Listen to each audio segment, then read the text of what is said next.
This is CBS LA Mornings.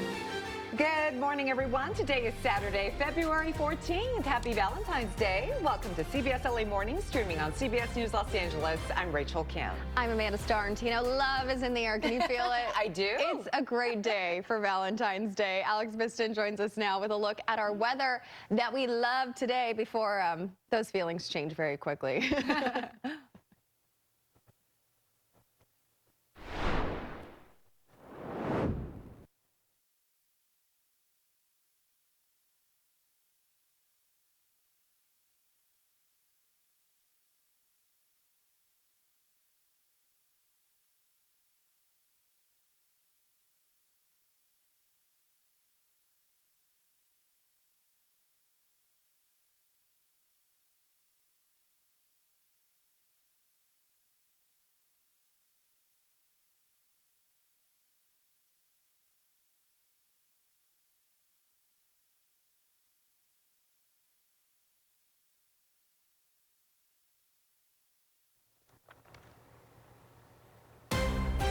And breaking news this morning, West Covina police say this 18-month-old little boy that you see on your screen has been kidnapped.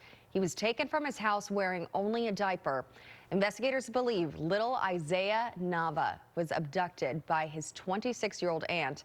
Police say his aunt, Amber Zarate, is a known drug user and is currently on parole and has violent tendencies. She was last seen wearing a black top, white pants, and carrying a black backpack. If you have seen Isaiah or his aunt, please call 911 or the West Covina Police Department. And developing news this morning, firefighters still putting out hot spots on a fast-moving fire that raced through a Caltrans maintenance facility in Pacoima. Investigators believe the flames started from a trash fire that quickly spread to the main building. It happened at Cranford Avenue and the 5 freeway shortly after 10 last night. Fortunately, no one was injured, and the cause of this fire still under investigation. SWAT teams swarm a house and an SUV in their search for Nancy Guthrie. Yeah, CBS LA's Christian Benavides reports there are now new clues and a suspect description in the disappearance of the Today Show co-host's mother. Officers used a yellow tarp to cover the back of a Range Rover SUV that was being searched by FBI agents in Tucson, Arizona. The vehicle was parked near where investigators responded to a home in connection to the Nancy Guthrie disappearance. Multiple law enforcement agencies responded, including forensics and a SWAT team. A sheriff's deputy shut down the road. Both scenes are just minutes from the Guthrie residence. Initially, the sheriff said more details were coming in a written statement, but later on, in a post on social media, the sheriff wrote, "Because this is a joint investigation at the request of the FBI, no additional information is currently available." Earlier in the day, Pima County Sheriff Chris Danos spoke to CBS's Jonathan Vigliotti. There has been no sign of life. Does she have that kind But of... I'm going to tell you, too, there's been no sign of death. The FBI describes the male suspect as 5'9" to 5'10" tall, with an average build, and wearing a black Ozark Trail hiker backpack, like the one shown in these photos. The backpack is sold exclusively at Walmart. Sources with knowledge say law enforcement officials reviewed video at this Walmart location in Tucson. I think that suspect should be afraid every night. We're going to find you. The sheriff denied reports his department was withholding evidence from the FBI by using a contracted lab in Florida instead of the FBI lab. Why not lean on Quantico and their lab? It adds a step that's not needed. I have a lab that has taken on this evidence, and they have that. You're saying consistency. Consistency. Does that consistency slow this down in any way? No, it actually helps it. Meanwhile, Tucson residents are placing yellow ribbons and flowers around the Catalina foothills, hoping for Guthrie's safe return. Christian Benavides, CBS News. And stay with CBS LA for the latest developments in the search for Nancy Guthrie. Nearly 30 years. Nearly 30 years since Pokemon made its TV debut, Pokemon cards still some of the hottest collectibles in the world. And now some of those cards are worth hundreds, thousands, even millions of dollars. Oh, wow. I know you have a ton. Oh, yeah. I do have Pikachu dolls, I will say that. I had I remember the name earlier, but I have a card. I should see how much it costs. Well, I bet you it's worth a lot. Hidden somewhere. CBS LA's Zach Boetto says that is making card shops and collectors, unfortunately, targets. These criminals smashing display cases aren't targeting jewelry, fine art, or even cash. They're after one of the most valuable and most expensive collectibles of the moment, Pokemon cards. Yeah, the old trading card game from the 90s.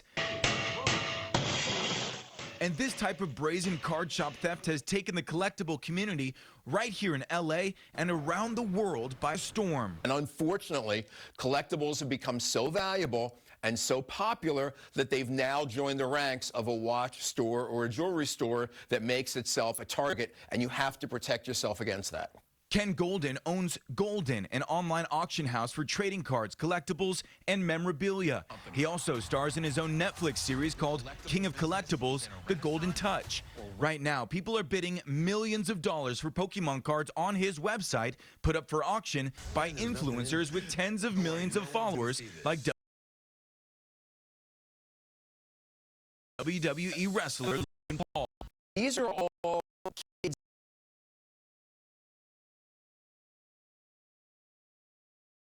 young adults who are playing the game, treating it as a game in the late 90s, early 2000s, and they're now in their 30s and 40s. A lot of them have much more disposable income, and they're spending it on something they love, which is Pokemon. On days that big box name stores restock their shelves, some locations have lines of collectors waiting to buy the new Pokemon drops. And across social media, at any hour of the day, you can now find creators streaming live, ripping packs of Pokemon cards, hoping to pull something valuable. Most packs cost about $10 with 10 cards in each pack, and most cards are only worth about $1 or $2. Oh, baby! Gold Dragonite! But once in a while, Pokemon slips a special limited edition card in a few packs to drive collectors nuts, and it could be worth millions. Recent burglary victims, LA Sports Cards in Burbank, hit for hundreds of thousands of dollars worth of Pokemon and sports cards earlier this year. It feels terrible. Feel violated, of course. You can't treat it like a mom and pop store anymore. You have to have better securities, better camera systems, lock up your valuable cards. And turn their collectible card shops into secure, bank-like Pokemon vaults. Zach Boetto, CBS LA. Zach, thank you. Now, there are reports that a major base for immigration enforcement in Southern California is no longer in use. LA City Council member Tim McCosker says he has received reports that ICE operations on Terminal Island have been demobilized. Federal agents have used the Coast Guard base as a staging area since June. The council member believes they left in part because of community peace patrollers monitoring that area. Meanwhile, the U.S. Attorney's Office says more agents are heading to federal buildings in downtown L.A. Bill Asaley says the surge in agents is based on an increase in violence targeting federal law enforcement. On X, Asaley posted that anyone committing a crime will be arrested on the spot, regardless of whether they're an adult or teenager. Also, 2 ICE agents are under criminal investigation for allegedly lying about the shooting of a Venezuelan man in Minnesota last month. The agents reportedly said they were assaulted by the man during a traffic stop, but now ICE's acting director said the agents are suspended because new evidence surfaced contradicting their sworn testimony. Now to a live look at Washington, D.C., where part of the government is once again shut down in a funding fight over ICE. The deadline to fund the Department of Homeland Security, which includes ICE, has come and gone. Yeah, Democrats are demanding changes to immigration operations. They want federal agents to remove their masks, wear ID, and operate without racial profiling. They're brutalizing everyday Americans and law-abiding immigrant families. They're not targeting violent felons who are here illegally. Democrats can build on the measures that Republicans have already agreed to if they actually engage in serious negotiations with the White House. Their proposal is not serious, plain and simple. It's very far apart from what we need. Even though this shutdown is about immigration enforcement, ICE operations will continue. Now to this story, hundreds of girls hoping to play ball are having their seasons disrupted by a curveball. Yeah, it was thrown at them in the form of this fire. It cut off access to their fields, and now weeks later, they are still struggling to step up to the plate. So the community is stepping in to help. Our Joy Benedict shows us what's being done. It's a fire that left a scar on a neighborhood as flames from a homeless encampment damaged a bridge in the Sepulveda Basin so badly it was condemned. It's practice for us, Harvard Westlake, and Notre Dame. And in the process, cut off access to the field of dreams for hundreds of girls. It's really impacted our ability to start the season. We've been having to find random fields to practice on or avoid practice altogether. Emma Moore is the assistant softball coach at Louisville High School. They leased one of the 8 softball fields that became inaccessible during the fire. All of our nets, balls, bases, anything that we need for practice is in there. Now shut out for 3 weeks. And they aren't alone. Up until last week, we didn't even know if we'd be able to have a season or be able to play on our fields at all. Peter DeLay is the president of the Encino Sherman Oaks Girls Softball League, which has 24 teams that play at Encino Franklin Fields. They've been shuffling around more than 300 girls to other fields for practices, and DeLay feels like he's been given the runaround by various agencies to try and get open again. They came, they condemned the area, and then essentially walked away from what's happened in the parking lot. The problem is the condemned bridge supports the parking lot on top, meaning cars can't drive over it, and it's not safe for children to walk over either. So the Softball League and Encino Franklin Fields paid $10,000 this week to put up the fencing and build this small walking bridge just so the season can open this weekend. It's tragic that a nonprofit organization is coming out of pocket to have to pay for this. Although the land is owned by the U.S. Army Corps of Engineers, representatives say the city of L.A. has an easement for the storm drain area, which caught fire. The fire was under the bridge in a culvert that's an easement from the city, so we think it's the city that's responsible. But either way, those who lease this property want it fixed so their girls can continue to play and access their fields in a safe environment. Joy Benedict, CBS LA. Many West Hollywood restaurant owners are struggling to stay open, blaming rising food and labor costs and uncertain economy. But a new grant program may soon offer some relief. One of the issues some owners say they are facing is keeping up with the city's minimum wage. We're hearing this really across the board. West Hollywood City Council approved raising it to $20 an hour back in 2021, making it one of the highest minimum wages in the country. But some business owners may be eligible for help. City leaders are now trying to boost struggling restaurant owners with a new grant program worth up to $12,500. I feel like it's more of a Band-Aid solution. It may help them pay a little bit of rent, or maybe they owe suppliers some money. It just doesn't address the real issues that the restaurants are facing. Restaurant owners have until February 19th to apply for this grant.